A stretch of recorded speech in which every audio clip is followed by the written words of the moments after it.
Hello and welcome to episode 79 of the How to Survive podcast. This week, The Exorcist. Joining me to talk about the film are Captain Howdy, Pazazu, and Mrs. Karras. Mrs. Karras, take that out of your mouth.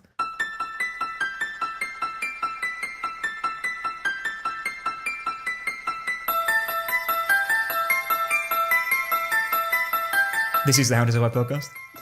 And I'm joined in real life by Chris Morris. Hello, how are you? Hello, I'm very well. Hello. Good, Yeah. Nice one. Yeah. More where that came from, please. Yeah, certainly. So this week, as we said, Exorcist from 1973, the William Friedkin classic horror. And it is a a freaking classic, Joe. It certainly is. Is it a horror?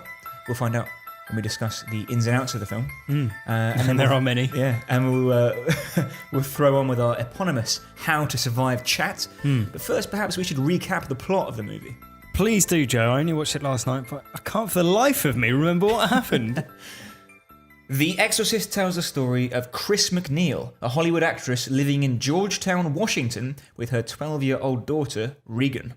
Regan enjoys horse rides, arts and crafts, and claims to have an imaginary friend named Captain Howdy, who she contacts using a Ouija board, much to her mother's amusement. All is well in their home until things start to go bump in the night.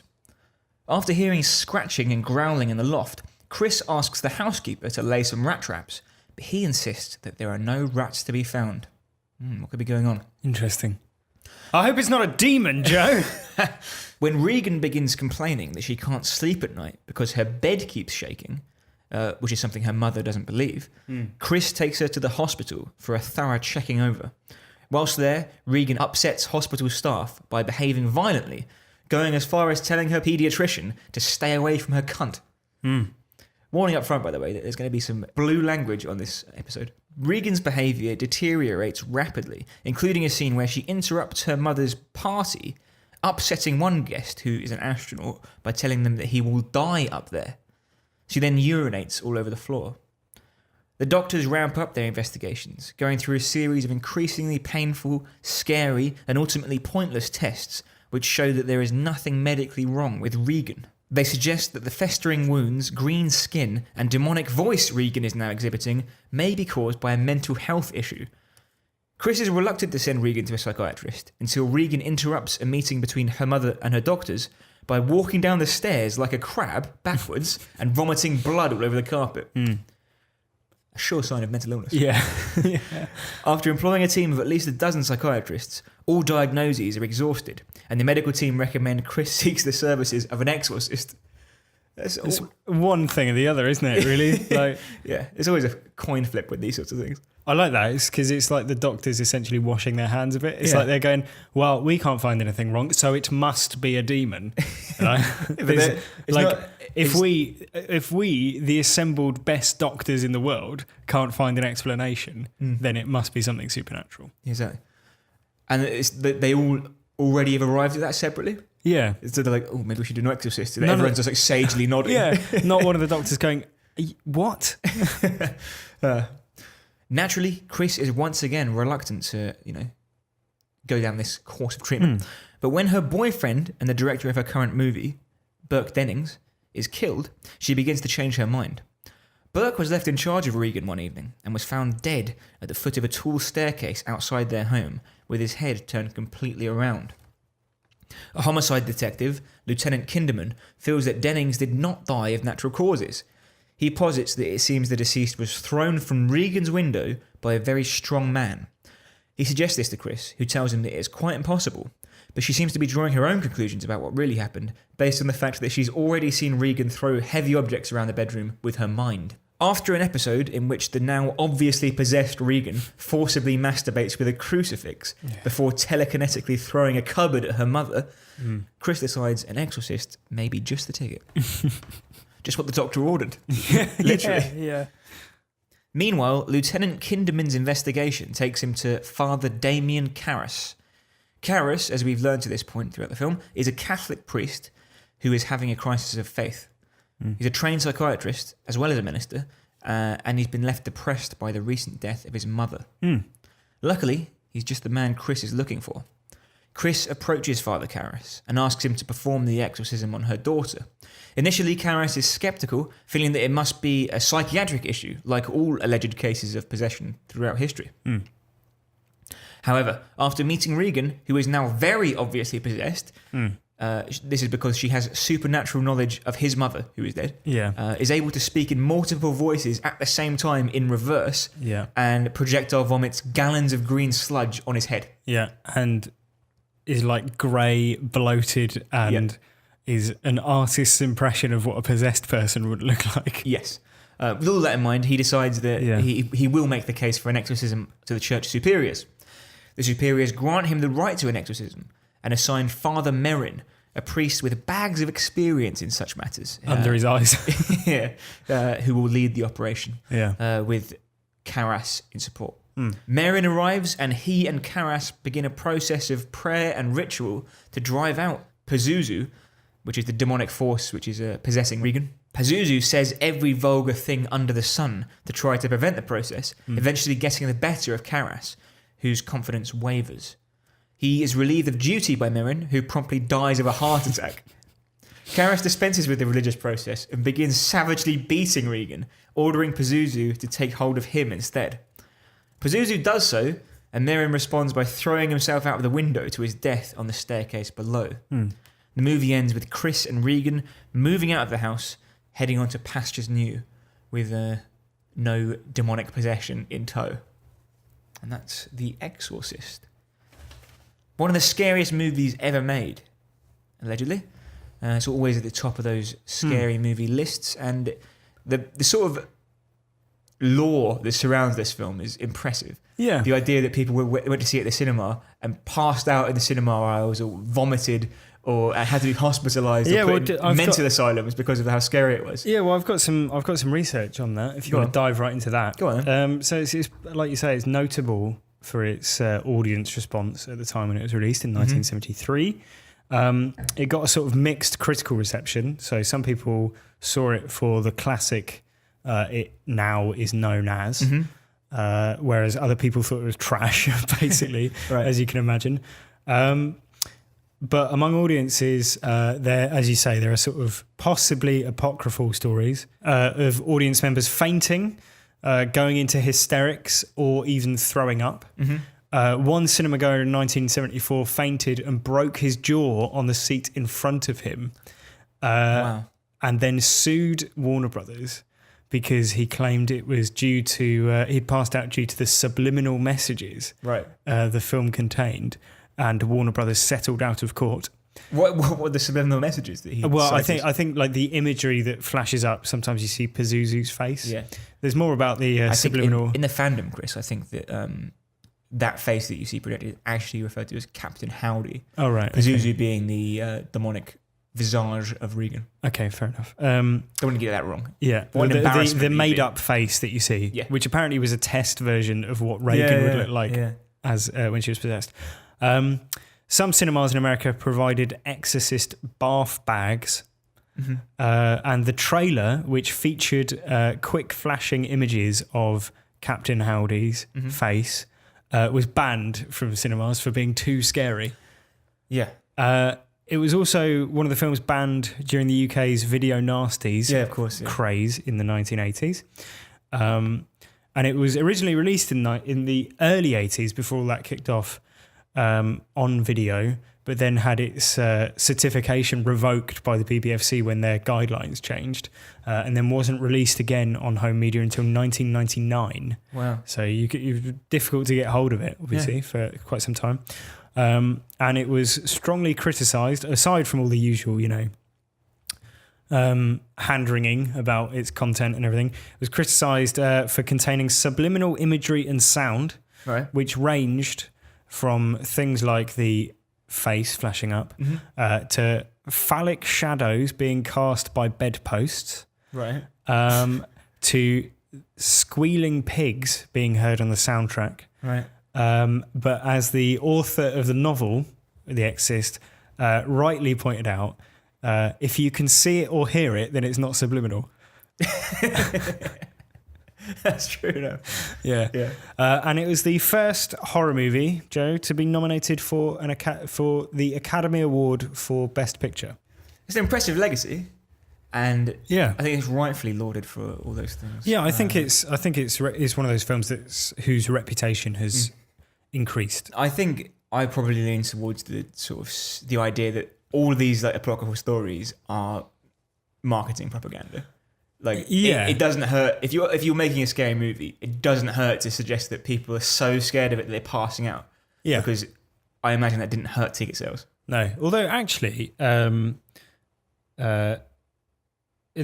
think that the sort of violent and horrific scenes that are in the film do still stand up. Yeah, exactly. And despite there being a sort of like hysterical tone to the film, like watching it as a modern audience. There were two scenes that really, when you watch a movie, a good horror, and there's a scene that sticks with you. Yeah. One which really got my back up when I was watching it, like hair standing on it, is when she walks down the stairs, and it's like 1 second. The shot is like 1 second long. Yeah. And it has her doing like a backwards crab down the stairs, and then a close up of her face, like screeching and like vomiting blood. Yeah. And then it's just like cut to normal. Yeah. And you're like, it's amazing editing to put you in like the worst place, and then you'd be like, let's carry on. Yeah. Yeah. Don't worry about it. Yeah. The thing that really got me weirdly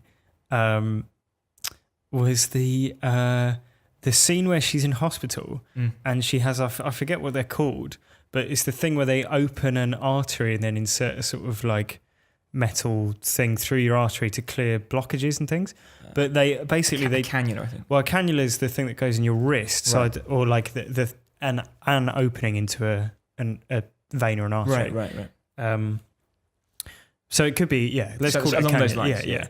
And when they open the cannula, she like sprays like arterial blood. Yeah. And that really, like, even talking about it now, I feel a bit uncomfortable, like weird about it. It's very subtle special effects like that. Yeah. Do you know what I mean? Obviously, there's the vomiting, green. It's actually pea soup, right? Yeah. Well, yeah, exactly. Yeah. The green sludge that she vomits. That looks like over the ridiculous, top. Yeah. But like those subtle things make it look that much more real. But then like that might just be, rather than me like finding The Exorcist and its sort of like supernatural elements, maybe the thing finding those elements scary.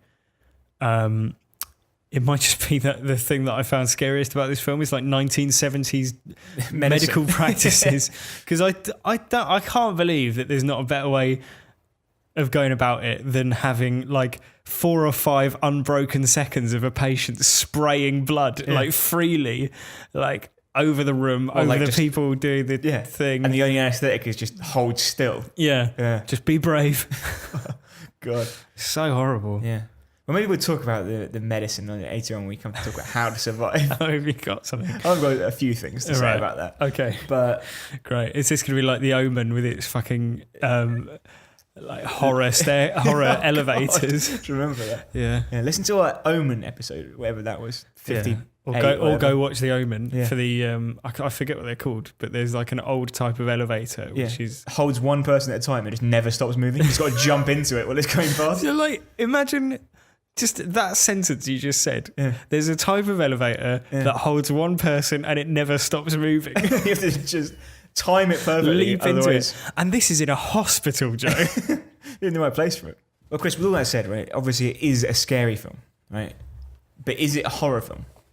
Well, so we watched something like Nightmare on Elm Street, right? Mm-hmm. And I think when we watched that, I made the case that actually, and this isn't just my case, though, I had to read someone else saying it and then echo back their words. Yeah. But it's not true horror, because it's not like someone's, there's horror elements to it, like the sort of things we look for in horror film. But the things that are really scary about it, the things that stick with you, are more surreal. Right. And so like the tongue coming through the phone or the bed coming to life, right? Right. They're not things that you'd think of in a horror movie like Halloween. They're not going to be the things that keep you awake at night. No, exactly. Like my bed's not going to come to life. But the visuals, seeing that happen is like creepy and unsettling and uncanny. Yeah. And this film has a lot of that. Like, you're never going to really worry that I'm going to turn into like, I'm going to be possessed. Do you know what I mean? Or I'm going to vomit green sludge. Yeah. I don't believe that you'd have nightmares about that. Yeah. As much as you would even about, say, like the medicine stuff. So I'd say that this is more of like a surrealist sort of horror. Okay. I think that you're probably right in that, you're not going to lie awake at night worrying that your bed's going to come to life. Yeah. I think that the reason that image and lots of the horror imagery works so well, like her head twisting all the way around, or the crab walk, or her floating or whatever, is that for the most part, your perspective, really until Father Merrin turns up, your perspective as an audience for the film is that of sort of cynical atheists. Yeah. Like non-believers. But aside from the priests, obviously. Yeah. But even then, they're sort of like realist, and it's very pointed that Father Karras is having like a crisis of faith when it all takes place. But the reason those like images are so creepy is that, like, you know, Regan's earlier on said, "Oh, my bed's moving." You think, "Oh, right, it's going to be like shifting about," as it would be in like a horror movie nowadays. But it's like a like bucking bronco type thing. And like you as you're taking the perspective of Chris in that scene, for example, you have to confront that as like a real life thing that's happening. Yeah. Everything that happens in the film is measured and realistic, right? Yeah. And it's like, what if this did happen? Yeah, exactly. And I think that's why it's effective. And I know what you mean about it being like a sort of surreal horror. I think it's less like that than Nightmare on Elm Street is, because I think the things that happen in Nightmare on Elm Street are very self-consciously like campy and ridiculous and dreamy. Maybe like The Shining then. Yeah, The Shining I think is a good example. Like, it's like you were saying earlier about the editing of the crab shot. It's sort of like The Shining's famous, and when we did we did an episode on The Shining, we talked about this at length, I'm sure. You know, one of the things that I love about The Shining is that it will do things like, oh, look, he's alone in the hotel, and then he's just walked into a full ballroom. Yeah. And that's just never going to be addressed. Like, make of that what you will. It's a bit like that. Like, it's the similar sort of thing with The Exorcist. You know, it's like, she's floating off the bed now. Yeah. Like, what are you going to do with that information? Exactly. Like, or she's just like violently masturbating with a crucifix. Yeah. Now that is one of the most awful things I've ever seen in a film. Like, hideous. Like, obviously that's up there with like Antichrist. If you've seen Antichrist, the things that happen in that. Oh god. Yeah. I can't believe more people haven't seen Antichrist. It's weird, isn't it? Yeah. Should be national curriculum. Oh god. Oh man. It's one of the most famous scenes in the film. In Exorcist, that is. And it's the reason it was banned, I imagine. One of the reasons, I'm sure. Of blasphemous things. Yeah. Literally masturbating with a crucifix. Although it can't be that enjoyable. Nasty. Right in, if you've ever... I think it's very similar to The Omen as well. Yeah. Like that... or the religious sort of tones. Yeah, but also I think that the protagonist of The Omen, Gregory Peck's character, he's like not on board with the supernatural stuff until a point where he's just like, well, I don't have any other fucking explanation for this. Yeah. Like, so it's a bit like that, really. Like even the priests, I should say, who ostensibly deal with the supernatural. Yeah. They're like... Yeah, he's like, we haven't done exorcism for like 500 years. Yeah, and with good reason, because, it's nonsense. Until it's not. Yeah. Well, that's it. I think William Friedkin and the author of the book, and then Linda Blair even, have come out and said, this isn't just a plain horror film. This is actually like a crisis of faith. Yeah, I think so. And Father Karras, I think, has probably one of the most perfect character arcs you could have in a film. Yeah. Like, he goes from... You know, his faith is challenged, and then this event happens, and through it he rediscovers his faith, and then sacrifices himself essentially to, I guess, you know, martyr himself. Yeah. And to protect the girl. Yeah, exactly. It's more of like a self-sacrifice. Yeah, but it's like a very, very smoothly portrayed and well acted and satisfying character arc. Yeah.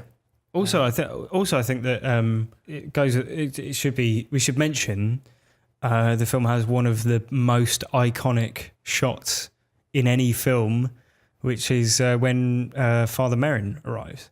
Yeah, and it's I mean, that's as close to a perfect shot. Yeah, it's like a painting. Yeah, it is, and I think it is inspired by painting as well. Right, but still, like, it's one thing to line up a shot to look like, or to evoke a painting or the composition of a painting, but for it to look so perfect, and to become such an iconic image. That's like, you mentioned it was like unbanned in 1999.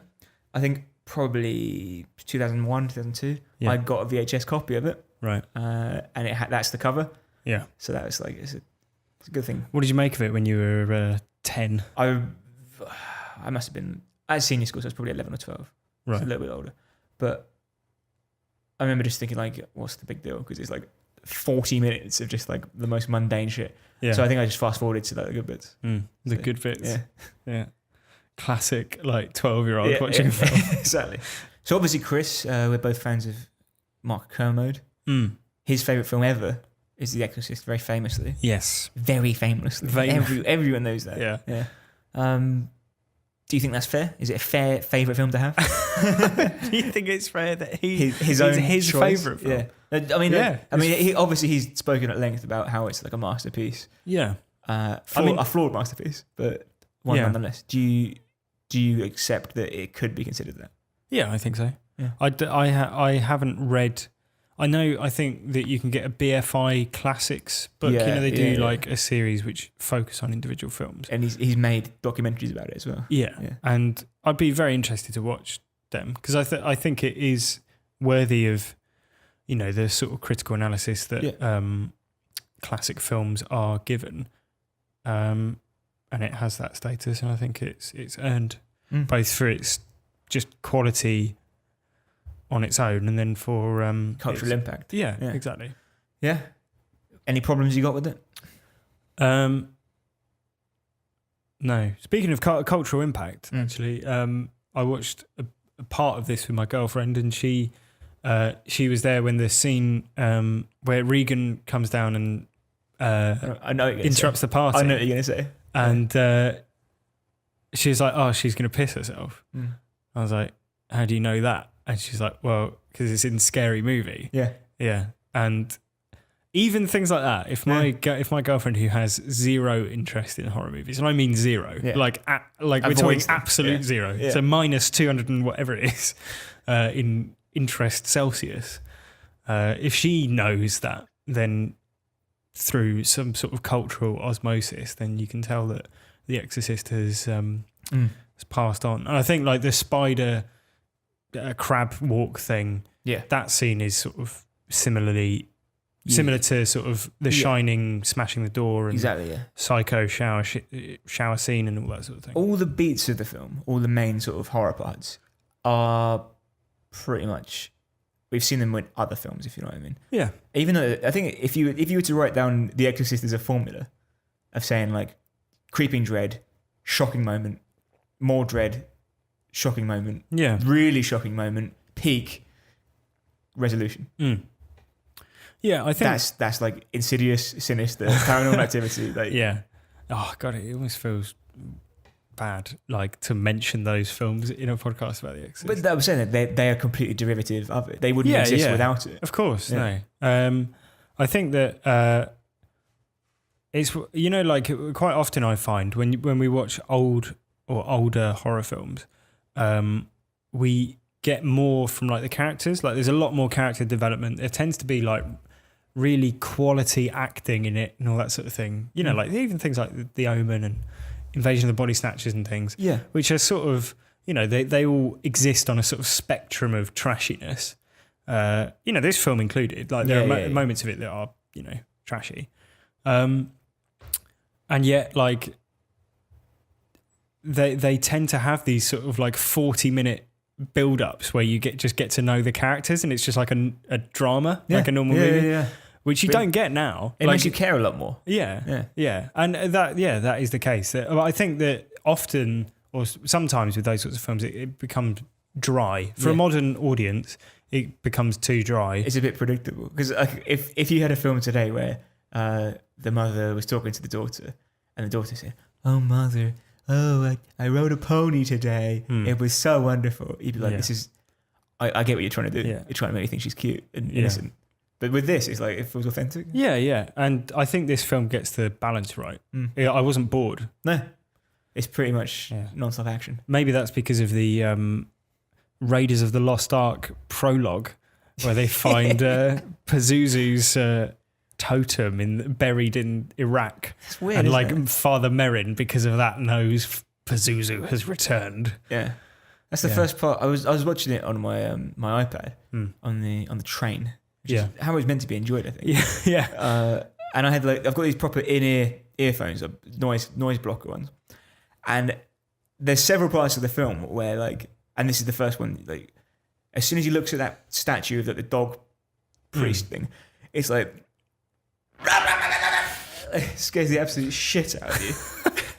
And then you realise every time there's a scene transition, it's like a ringing phone or Regan will just scream, and you're like, it's got you on edge just from what are essentially jump scares, but they're not jump scares. You know what I mean? Well, some of the research into what I was talking about earlier, the subliminal stuff, rather than it being the more overt things like the face popping up, a lot of it is a lot of the research is into how it's used to keep you on edge, to keep you. I think the research that is on Wikipedia said, the guy who looked into it basically said that it puts you in a sort of dreamlike state, and because of that you're more sort of susceptible to things flashing up and all that sort of stuff.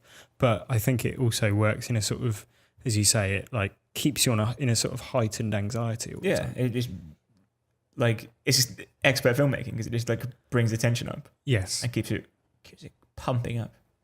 So, Chris, we're going to talk about how to survive. Yeah. In The Exorcist, if it ever were to happen to us, which is every possibility. But let's talk about what do we know about the movie? What we need to know before we set out. Yeah. Well, the port girl Regan is possessed by Pazuzu, not Satan himself, although he is suggested as the culprit at one stage in the film. Pazuzu is the king of demons of the wind. The wind. Yes. Bearer of storms and drought. Okay. Yeah. Okay. You on board with that? Storms and drought. Storms normally have rainfall. It's just adverse weather. Any weather. Yeah. Well, I mean, he giveth and he taketh away, Joe. Right. And there's 3 stages of possession. Okay. First, there's infestation, which is brought on by calling upon demonic forces, whether intentional or not. Right.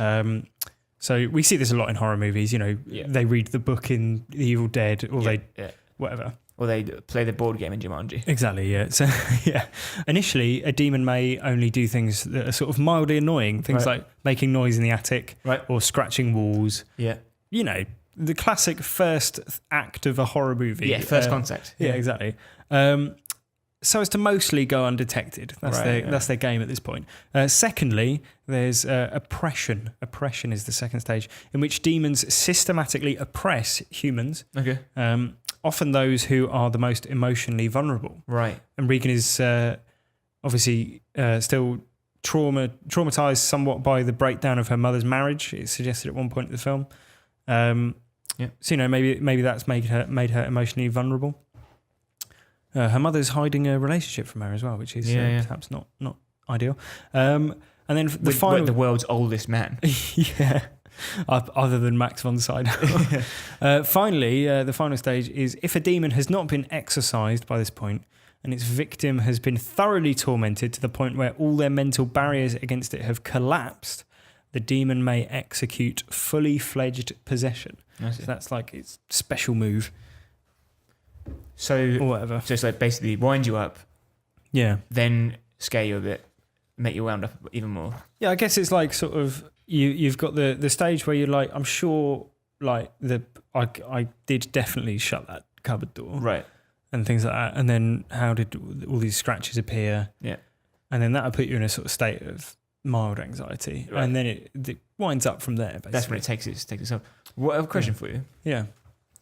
Is that in the Bible? Is all this in the Bible? Yeah.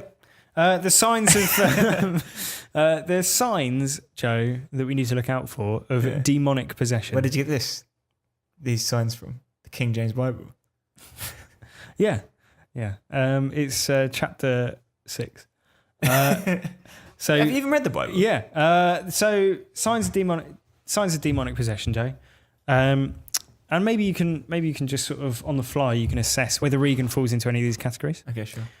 So number 1, the ability to curse, blaspheme, or speak in languages unknown to the person. Yeah, she calls people cunts. Yeah, and talks about her own cunt. Yeah, and speaks in Latin. Yeah, in other voices and multiple voices backwards in different languages. And she also speaks Latin. You know, she's certainly yeah.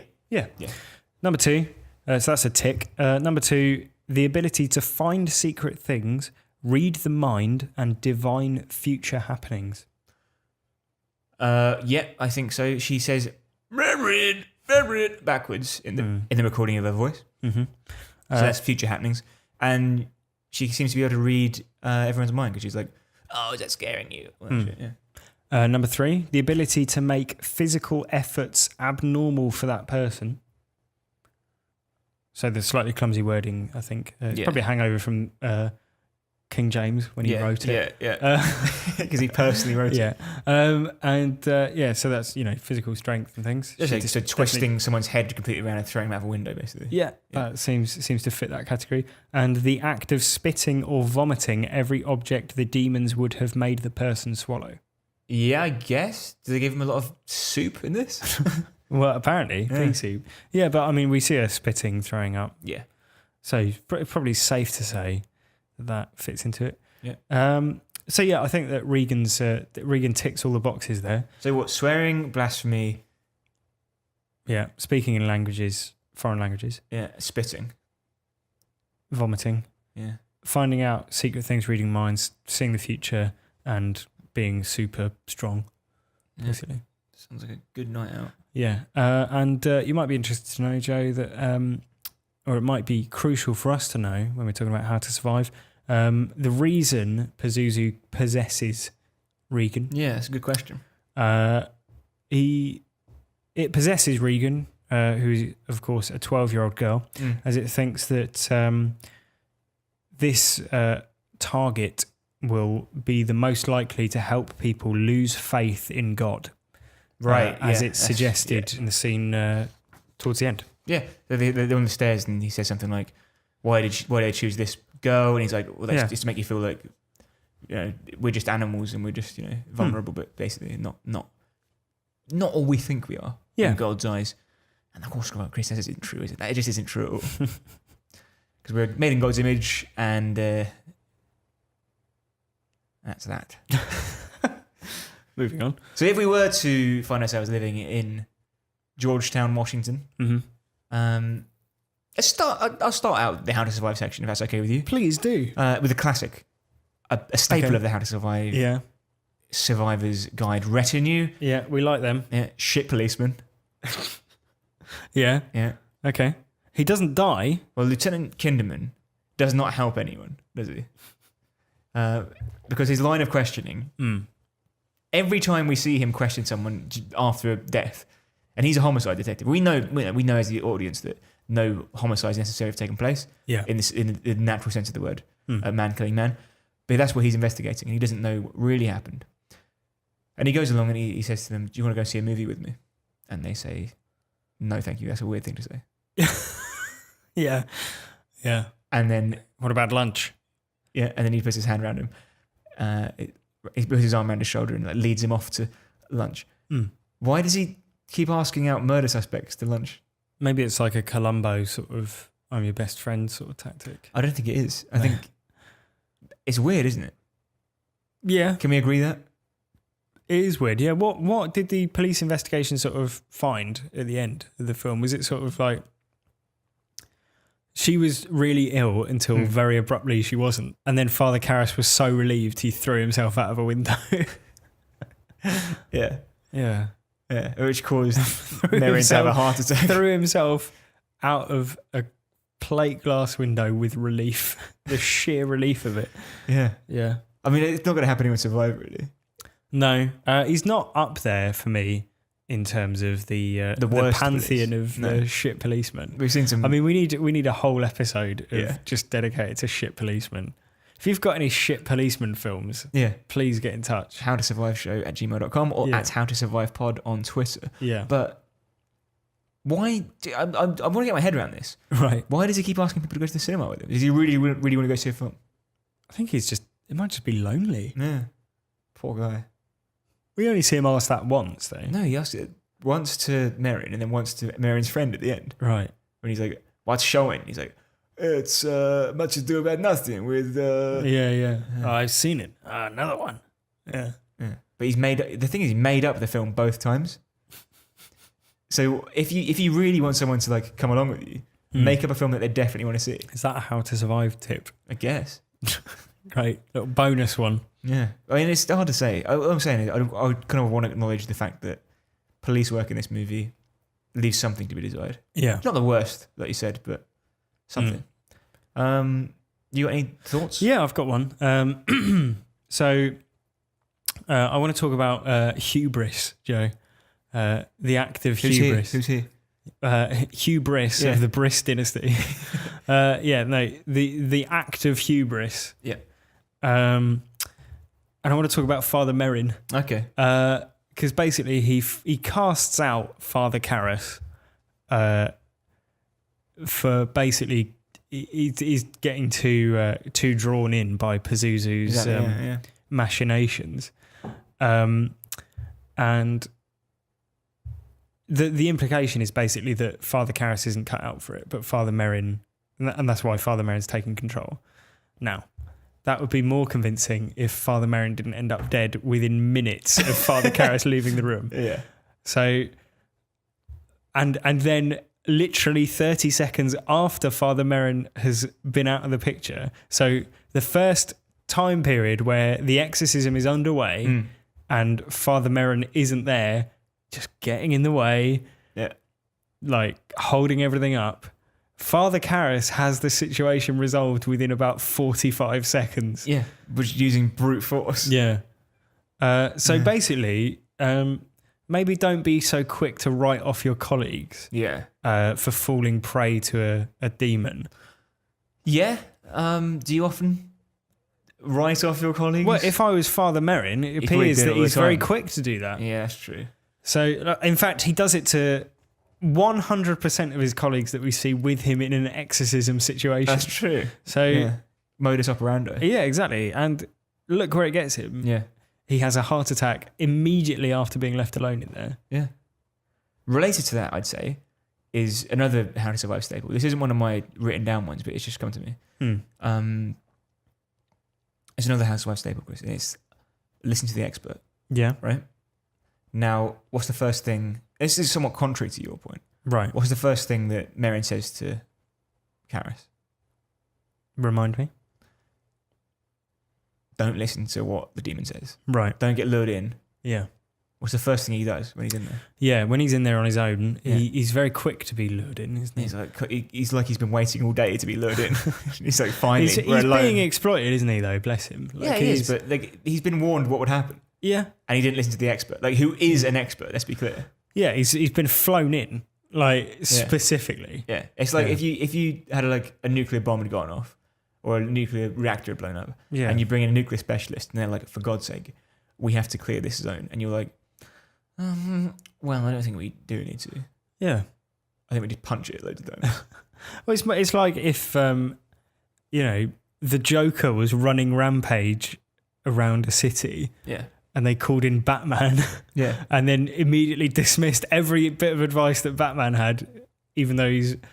So, listen, I've been dealing with this guy for decades. You people need to stop letting him out of prison. Here's what you need to do. Like, you would take his word, surely. Yeah, probably would. That's just an aside. What about you? Have you got any more top tips? As good as your first, I hope. Yeah. Well, this one's not as good as my first or my third. It's somewhat adrift. Because it doesn't make much sense. But it's the idea that if you had stricter sound pollution laws in Georgetown, Washington, then all this could have been avoided. Right. And do you know where I'm going with this? No. Okay, so there's a scene when Chris is walking home from her movie shoot. Yeah. And she walks past the church and sees Karis talking to like his, boss at the church. Mm-hmm. Mr. like a higher up priest. Yeah. And a plane flies over so she can't hear what he's saying, which is actually like, I'm having a crisis of faith. Yeah. Had she heard that, she'd have gone like, this isn't the man for the job. Well, and he is the man. He is the man. And she did survive. Yeah, but he didn't. Yeah, but someone else might not have net survival. Yeah, but you don't know. We can't assume that, because in the end, it's Father Karras's loss of self-control, which proves the crucial tactic in drawing Pazuzu out of Regan. Give me the body count for the film. Tell me who dies. 3, isn't it? It's 3. Yeah, we've got the guy Bruce murdered by Dwyer, he gets murdered by Regan. Yeah. Then you've got Father Karras who has Father Merrin who has a heart attack, and then Father Karras who throws himself out a window. Yeah, so 3. So which of those deaths? Two of those would have been avoided if she hadn't gone to Father Karras. Yeah, but she would have gone to some other fathers, and they might both have died, or they might have brought their other mate who'd have died. It's chaos theory, Joe. You can't. You're assuming. If Karras hadn't been approached, he'd still be alive today. Yeah, but what I'm saying is that it's Father Karras's willful breach of the code of conduct for priests during exorcisms that it actually wins the day. Yeah. Is it in the Bible that you can't punch a... Yeah, it's chapter 7. All right, so the one after the explanation is like you don't punch the demon in the face. Yes. All right, okay. Yeah. Do you have a middle name, Joe? John. Do you only have one middle name? Yeah. Okay. According to middle age... Do you have one? Yes, I do, yeah. What is it? James.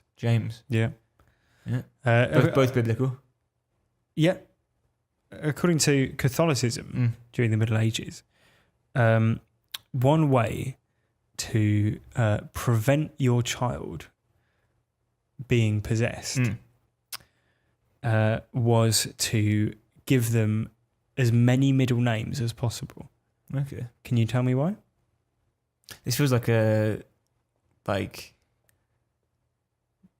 working through the GCHQ puzzle book at the moment. It feels like one of those. Yeah. It's a more stupid explanation than you're probably thinking, because you're probably thinking, there's more saints. The harder it is to remember. It's not. That's not far away. Go on. Basically, they believed that if they gave their children lots of middle names, Satan would be unable to learn the child's real name and therefore unable to take control of them. So, is that why Latin American quite countries possibly have lots of middle names? Not necessarily for that reason, but legacy sort of fashion. Yeah, might well be. But there's even an oblique reference to this in the film where Father Merrin asks Chris, the mother, whether Regan has any middle names. So we've both got one middle name. Yeah. Can you think of... Did you have, when you were growing up, a name that you wish you'd been called? Yeah. Yeah? Lance Slamfist. Joseph John Lance Slamfist Chervil. Yeah. Nice. Yeah. Well, the devil wouldn't go anywhere near you. Did you? You sound like you were suggesting that you've had a good name in your head. No, not in particular. You're happy with Chris Morris? I'm it's certainly nothing as good. Nothing that's going to beat Lance Slamfist, as I'm going to exclusively call you from now on. All right, that's fine. So, what about you? Have you got any final How to Survive tips? Yeah, I do. So, was your idea just rename yourself with lots of middle names to avoid... Just give your children plenty of middle names. Okay. If Regan had 15 middle names, she wouldn't have been possessed. Because Pazuzu would have been, is it Regan? Is it Claire? Is it Petunia? Nice. Yeah, any final thoughts? So, I mentioned this earlier on, Chris. Mm-hmm. The medical team who brought in I'm feeling a huge cost faint to to help out with the situation. Now, they run all sorts of tests, don't they? And they say, oh, no, it can't be in her body. And they go, it must be in her head. And then they go to the psychiatrist and they go, ooh, yeah, I agree. This could be in her head. Oh, wait, no, it's probably not in her head. It's probably a spiritual issue. She's probably possessed, right? Now, I understand that the test they run on her brain is looking for a lesion. And they think the sort of fits that she's having and the weird behavior could be caused by some scarring in her brain. Right. But the tests come out negative. So you go, oh, okay, wait, maybe not. But she does have other symptoms, doesn't she, Chris? Yes. Physical symptoms. Festering wounds all over her body. Mm-hmm. Could be self-inflicted, though. Yeah, they're rotting, though. Right. Infected. Okay. Badly infected. Okay. Vomiting blood. Mm-hmm. We see that happen. Maybe multiple times. Mm. Vomiting green sludge Okay. in gallon amounts as well. Mm-hmm. She has a man's voice. Right? Yeah.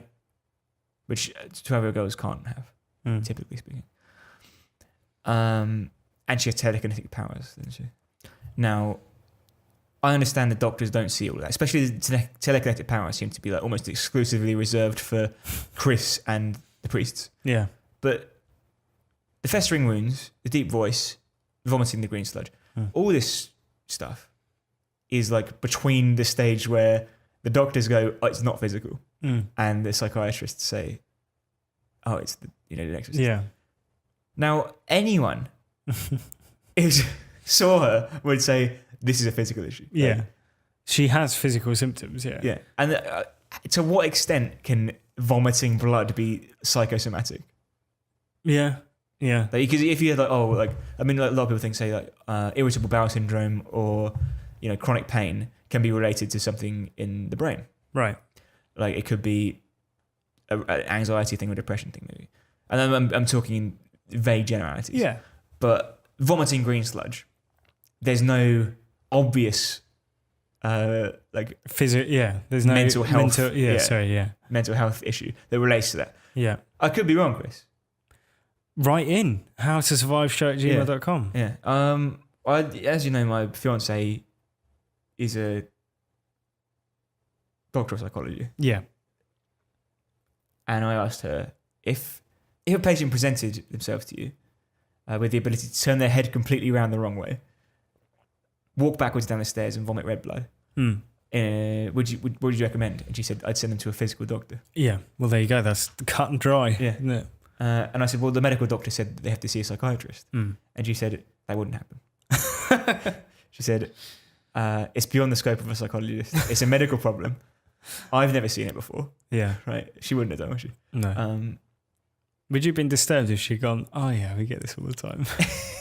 I would, because she's not a clinical practicing doctor. No, but as in as a psychologist, she sees this all the time. Oh, right. It's in all the textbooks. Yeah, you've been sneeringly talking about how it's, they got it wrong, but actually. She did make one good point there. Okay. Which was that at the very least, they would have kept Regan in for monitoring. Yeah. Don't just send her out. Send her home without anyone supervising. Her mother's not a doctor. No. She's at the very least, she's having fits all the time. Yeah. It is pretty rough. Yeah. So I'd say two things there. More stringent medical action in times of crisis, and just adjustment to the diagnostic criteria, I guess. Right. So if someone's bleeding out of their mouth and copious amounts as well, that usually means something's badly wrong with their system, and it isn't in their head. It's not normal. They're not imagining that. If you can see it, it's not in their imagination. Yeah. So with that in mind, I think we know how to survive. Yeah. One final thought I wanted to bring up, Jay. Don't know if you're aware that they tried and failed to remake The Exorcist. That doesn't surprise me. It was slated for release in 2015. 2 years ago. 2 years ago. It obviously failed to materialise. Do you think that an Exorcism movie, or a remake of The Exorcist more specifically, would work for today's more secular times? No, not as much. I feel like you're remaking it for the sake of it. What would you do if you were in charge of the remake of The Exorcist? Like, what angle would you approach it from? Because I think that the most compelling sort of thing around that area is the sort of man of science, man of faith, Lost fan, yeah. Well, that's not an exclusively Lost thing. Yeah. I think I'd agree with you. It's more or less what the film does, but you'd bring it up to a contemporary level and say, have a man who's maybe make the film. The twist is that it's one of these things. It's more. It's either some physical problem. Some ambiguity. Yeah, but and the revelation for the scientific focused individual is, shocking for them, and then that's some interesting narrative developments and things, and it's always interesting for a character's faith in whatever it is, whether it's God or science or whatever, to be destroyed completely. That's like a compelling narrative point. Yeah, I would say. Yeah. Now we normally pair the films thematically, don't we? Yeah. For whatever reason, I actually I watched what was going to be next week's film. Yeah. Before The Exorcist. Okay. So I watched them reverse chronological right. order. So we were planning to do this film next week. Right. That's what you're saying, right? Well, yeah. I watched it in error, basically. Right. Okay. So the plan was next week we're going to watch this film, film X. Yeah. You watched it, and it was decided that we won't be covering it. Yes. So the film, and I don't know if any of our audience members have seen it, was The Exorcism of Emily Rose. Right. Now, The Exorcism of Emily Rose is a really dreadful film. Okay. It's not bad on the scale of, for example, the Friday the 13th movies, right, yeah. Independence Day. It's not like that bad. It's not Blair Witch bad or anything like that. Okay. It is just very boring. Yeah. Like, it's available on Netflix. You're welcome to go and watch it, you, the listener, and you, Joe. Okay. But I would advise don't bother. And here's my, in lieu of us covering it next week. Okay. You give me a rundown. Because we're covering a different film next week. Don't you worry, listener. More on that in 3 minutes. Yeah, I'll give you a quick little rundown. I'd say that it's hammy to the point of being like a bad parody.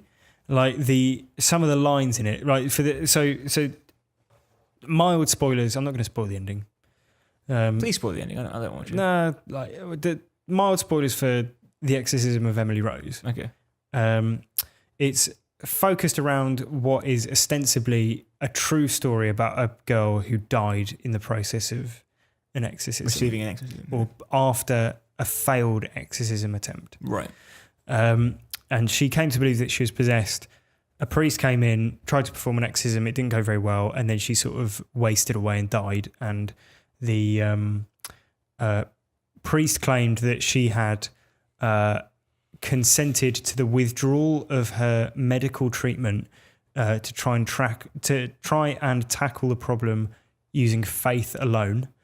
And there was a legal argument as to whether or not that was the case. Against the priest? Against the priest. It was the state versus the priest. Okay. The main protagonist of the film is the lawyer defending the priest, who comes to believe that she is in fact being like sort of haunted by demons. And the opening sort of 15 minutes of the film are lots of scenes where she's in a bar or in a workplace or whatever, and people keep coming up to her and go, "You're such a successful lawyer. I can't believe you won that last case. That really was a great victory for you in the courtroom." Right. And then she's like, "Oh, thanks, Ted.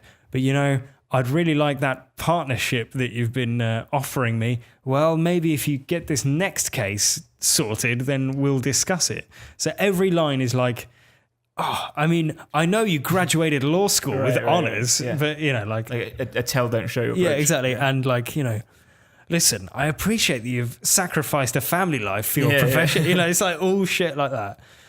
And every character as well. And the thing is as well, it's got like Laura Linney, it's got Tom Wilkinson, Jennifer Carpenter plays the possessed girl, Emily Rose. but it's just dreadful. It's like soap opera level script, really sort of hammy, stunted acting. The courtroom drama is really sort of stifled and like ropey. Like the opposition lawyer, there's quite a big deal made out of the fact that he's religious, right? And so it's he's almost like pitted against his own beliefs to some extent. Okay, yeah. But nothing ever comes of that. He just, in the courtroom, he's just very professionally just a scientist, basically. Right, might as well okay, be. Yeah. And it's just like they get nothing from the cast, and the ending is like without merit. But the exorcism scenes and the possession scenes are like the sort of modern hysterical sort of, she's contorted with like legs bending backwards and right. Clicking noises. I think I've seen the trailer for this some time ago. Am I right saying her mouth like opens too wide? It's possible, yeah. There's a lot of shit like that,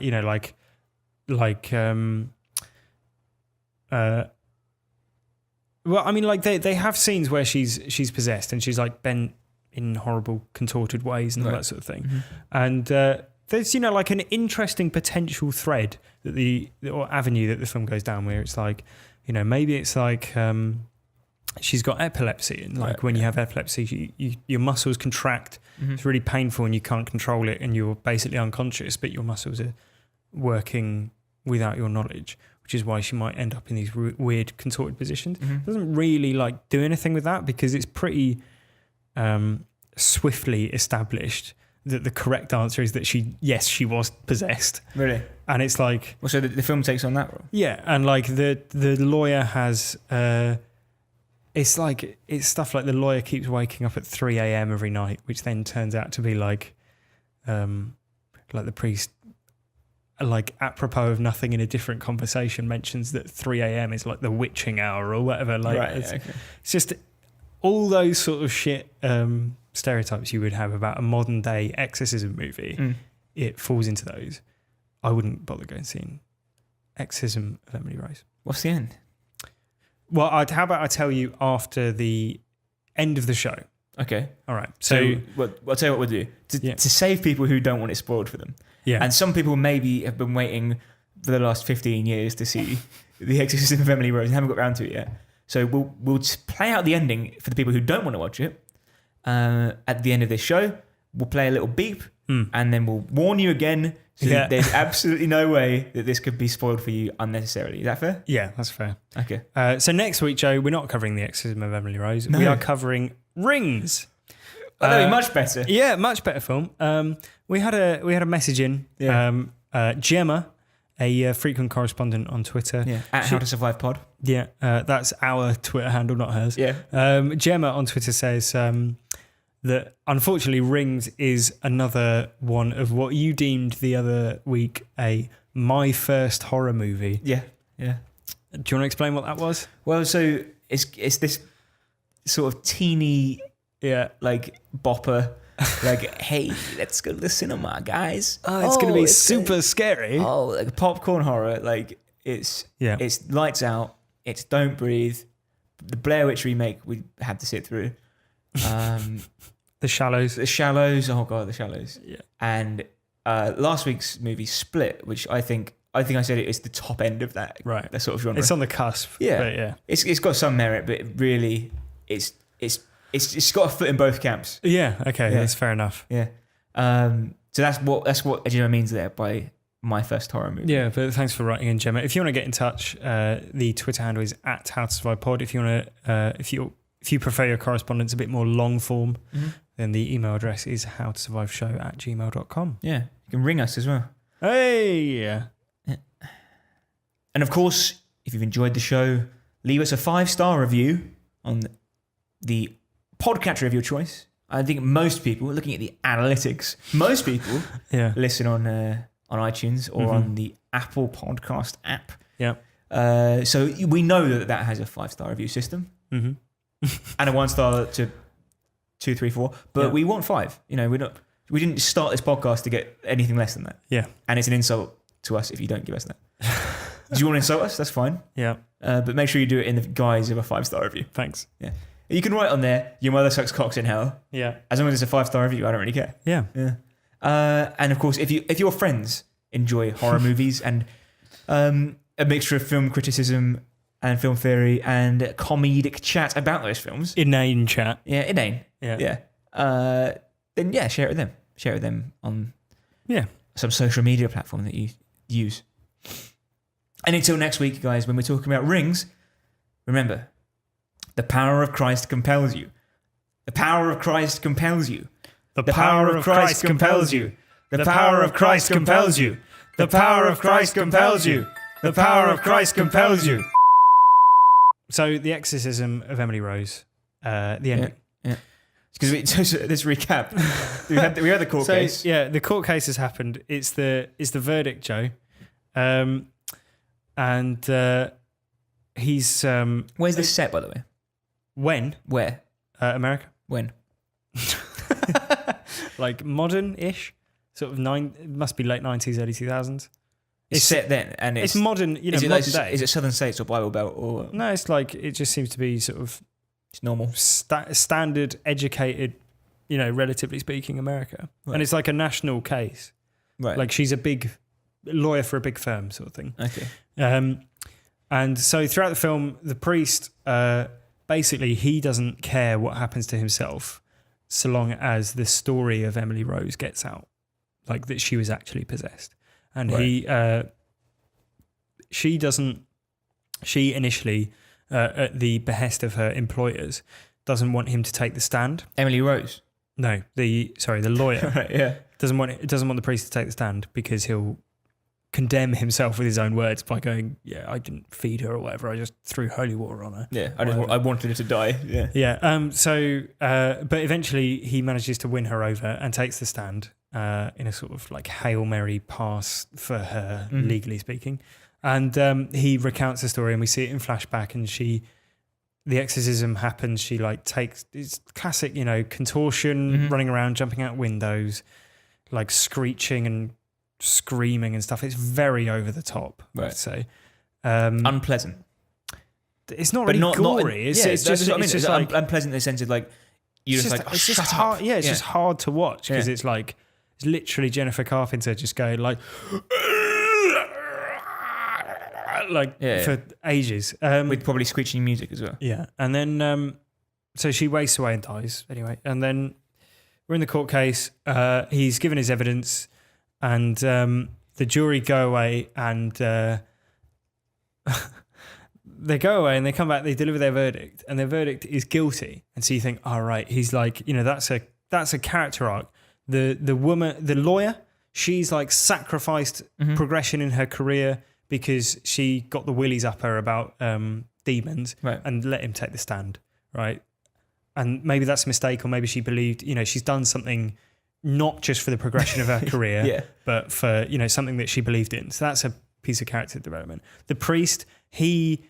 has remained diligent to his faith or what he believes. And so, it's a film about belief, Joe. Right, okay, and how people can change their beliefs. Right. And so he's guilty. And then they pass a note to the judge. And it's, what we recommend is that the sentence be, rather than giving him a sentence for negligent homicide, which is what he's found guilty of, right. Rather than giving him a sentence, just give him time served. And so the judge goes, I accept. And then turns to the priest and goes, you're free to go. And you're just like, what? That really happened? This is a true story? It's based on a true story. I haven't bothered to look up what actually happened.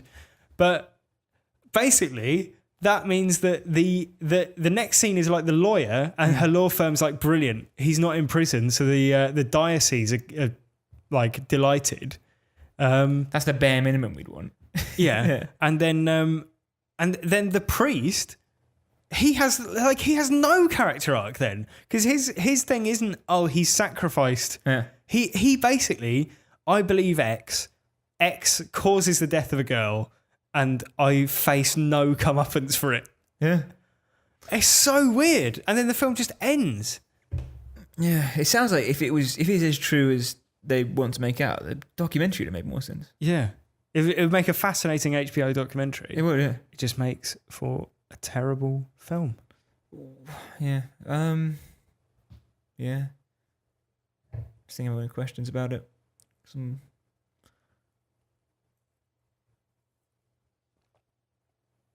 the priest, let me get this clear. Yeah. He basically, if we take if we take out the fact that, I mean, it's not supernatural, Right. Yeah. You and I are atheists. Yeah. Maybe there's godly listeners there to this show. Yeah. But like, any offense, but fine. What I mean is, we would consider that to be that she was probably ill, mentally ill, or had something wrong with her in that sense, and this priest said, "Don't take the medication. Stop your medication." Yeah. In that sense, he is responsible for her death. Yeah. And he does not have any consequences. No. And does the film present that as a miscarriage of justice, or is it just like that's how it should be? I think the film's message is that demons are real. Right. And like, here is proof. Honestly, I think that is pretty much. It's not like he's the demon. That could be. No, not at all. There is no twist. That's the thing. There's no nuance. No. But the thing is about that ending is that isn't. There's no. It's not satisfactory for either side. Yeah. Like, either the plot is like if you're the audience, you're either buying into the fact that it's demons and stuff, and so you're like, oh, I hope they believe him because he's right. Yeah. And then if you're like still thinking he was wrong to let that girl die. Yeah. Because demons aren't real, then a guilty man has essentially walked free. Do they make it ambiguous till the end? In terms of what? So if you watch The Exorcist, The Exorcist, and at the end of that, they were like, "Oh, Father Karras survived," but say Regan died in the process of him punching her in the face. You'd say we'd seen that it was obviously she was possessed, right? We're in no doubt of that. So his trial is like, oh, will people believe him? Yeah. So basically, the B story with the film is the lawyer. Like, she comes to believe him partially because she starts to get the feeling that she's being haunted, or like, so there's like lots of scenes of her alone in her apartment at night, and it's like the classic horror movie shit of like a noise or a creaky floorboard or a door opening or whatever. Right, yeah. And then like nothing happens because of that. And like people are going, oh, you're in danger because you took this case. And it's like, oh, are you in danger because the church aren't going to want you to fuck it up? Or are you in danger because some people don't want it getting out that demons are real? Or because the demons are going to come after you? Never really touched upon after that. There's a scene where she meets a sort of key witness who's a friend of the priest who was there at the exorcism, and he hands over a tape and then disappears, and then she finds him sort of down an alleyway. Yeah. And he's spooked and scared and stuff and doesn't want any part in the court case. And she's like, oh, please come and like testify or whatever. He's like, no, this is like, you're in over your head, all that sort of, cliche shit. Yeah. And then what happens, Joe? He steps out into the road and a fucking car runs him over and he's dead. I don't believe that happened in real life. No, exactly. But the film's full of shit like that. Right. And it's a bad film. Okay. Yeah. I mean, if the listeners are in any doubt, because I mean, some of them have listened this far through our talk about. Yeah. This is how we talk all the time. Like, when we're not doing the podcast, we just talk about films like this. Do you want wine? Yeah, give me some wine. Hey, any other films you've seen this week? What are you seeing? I watched Bridget Jones' Baby on holiday. Oh, nice. I'm actually going to watch that tonight. Oh, yeah. Your version, actually. Yeah. My version, the one I recut. The one you recut, yeah, exactly right. I watched Young Frankenstein. That's a good hoot. Yeah, it's a good laugh, that is. Yeah? You seen it? No. Maybe this is how we should always do podcast. We should just chat for an hour and a half. Cheers, mate. That makes sense. Cheers. Yeah. Do you know what? This is a lot more relaxed. There's no, fucking... We've planned these podcasts so meticulously. Yeah, like literally, these are pages and pages of notes. Yeah, like that Exorcist thing may have seen off the cuff is more or less scripted. I'll be honest with you. We do multiple takes of the podcast in full. Yeah. Good to fit your hair down a bit, isn't it? Jeez. Got any plans for the weekend? Or Yeah, actually, I'm going to watch a few films. Oh, yeah? Yeah. You know, do you know what I love watching films? And I can never talk about ones except fucking shit horror films. I watch so many films. Yeah. And the only ones we ever talk about are like fucking Friday the 13th 10. Let's talk about Blair Witch. Yeah. We could do a podcast on Fences that Denzel Washington and Viola Davis, which is incredible. Right? Yeah. Go and see that. There's a lot to say about that. You're never going to hear my thoughts on it. Yeah, ever. Exactly. If it was a fucking 3.1 out of 10 IMDb rating and like 1% on Rotten Tomatoes. Yeah. A lot of people criticised it for being hateful towards women. Oh yeah, great. Let's fucking cover it on the podcast. Oh yeah. I'm watching Hacksaw Ridge tomorrow. Yeah. Yeah. I'm reliably informed that it's dreadful. Made by Mel Gibson, who is scum. I resent paying for it. Can I just see if I can find a photo of? So every year they have like a panel of like it's like an hour-long interview. It's basically just an excuse for some directors to get around and have some drinks. Right. Okay. And it tends to be, even though it comes out a few weeks or months before the Academy Award nominations are announced, it tends to be the people who are nominated. Yeah. Yeah. Well, all this stuff's like planned in advance. Yeah, but then again, there's the one for this year for the actress category. It was had Amy Adams in it. Oh dear. So they don't always get it exactly right. It was weird she was overlooked. She had two options. Yeah, but maybe that's what fucked it for her, because she's like. Has anyone ever been nominated twice in a year? I don't believe so. I think that's the issue, is that it's basically it divided her vote. Right. Okay. So everyone agreed she should be nominated, but yeah, but they couldn't agree whether it was Nocturnal Animals or Arrival. Have you seen Nocturnal Animals? No. No, me. Good. So you definitely won't be hearing about that on the podcast. Not yet. Unless we watch it and it turns out to be a fucking great horror movie. Yeah. I'll be like, oh, fucking. So I'm going to mute this, and I'm hoping that we're going to see a few of the directors before we see Mel Gibson. Okay.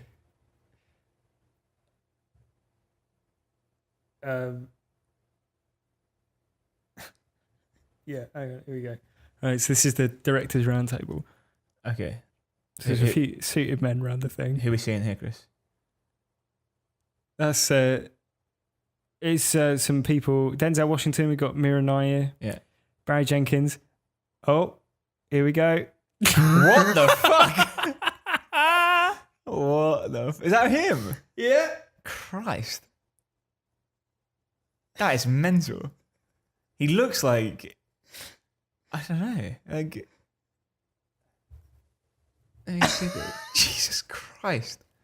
So, if people listening haven't seen this video, basically Mel Gibson has gone like full Santa Claus. He's like, he must have put on 5-6 stone here. It's ridiculous though, isn't it? It's like he is proper, like next to all these incredibly clean cut looking directors. So we've got like Damien Chazelle for La La Land. It's the bloke for what's the movie now? Moonlight. Yeah. Brad Jenkins. Brad Jenkins for Moonlight. Denzel Washington. Fine looking people. And then you get fucking hell. Do you know what? He looks like Kurt Russell in Bone Tomahawk. Oh. What a state. He looks like a man whose fashion choices were outdated 150 years ago. Yeah. Oh, is he getting in a role for something? Is that like a costume? Fucking hell, I hope so. Well, I sort of hope so, and then also it wouldn't really bother me if he was never in a film ever I'm again. not going to go see it. I don't want to see Hacksaw Ridge. But now I have to because fucking podcast. Spoilers. There we are. Yeah. Now you know. Look forward to that bonus episode. Yeah. What are you doing this weekend? Fucking editing this shower of shit. And doing another fucking bonus episode. Which no one ever writes in and says, well done for the bonus episodes, guys. Like, genuinely, like, they take so long. I'm going to leave my house Sunday at like 11 a.m. probably. Right. And go to your house. And I'm not going to get until late evening. Oh, we can have this discussion off air, Joe. This is it's going to be for an episode, a movie which nobody's seen. Yeah. For a holiday that nobody celebrates, and that's the thing is as well. This episode's coming out after the one that we're recording on Sunday, so you've got a 1 day turnaround because you're the one who offered to edit it as well.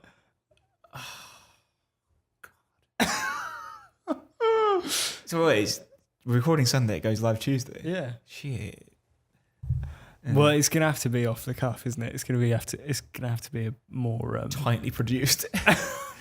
Stick to the subject matter. More than this. Are you leaving this in? Yeah. Are you editing this one? Yeah.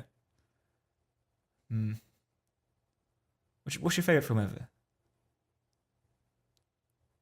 ever? 92 minutes. This is Chris and Joe in conversation about general films, not just because Exorcist. This should be a fucking bonus episode. Yeah. Jesus Christ. Maybe it can be. You've got your SEO hat on now. Content marketing. Downloads we got. Just translate to absolutely nothing. In the I tell you what, why don't we release, instead of releasing one 1 hour episode, we release 61 minute episodes. We get loads of downloads and we can sell that to advertisers. We never advertise anything. Despite the fact we get tens of thousands of downloads. Yeah. What's your favourite film? Good, Bad and Ugly, probably? I don't know. I think Whiplash. For them in the last like 5 or 10 years, it's Whiplash. Yeah? Yeah. Oh, I like that, yeah. Full Metal hi-hat. Nice. It's good. You come up with this stuff, did you? Yeah, sure.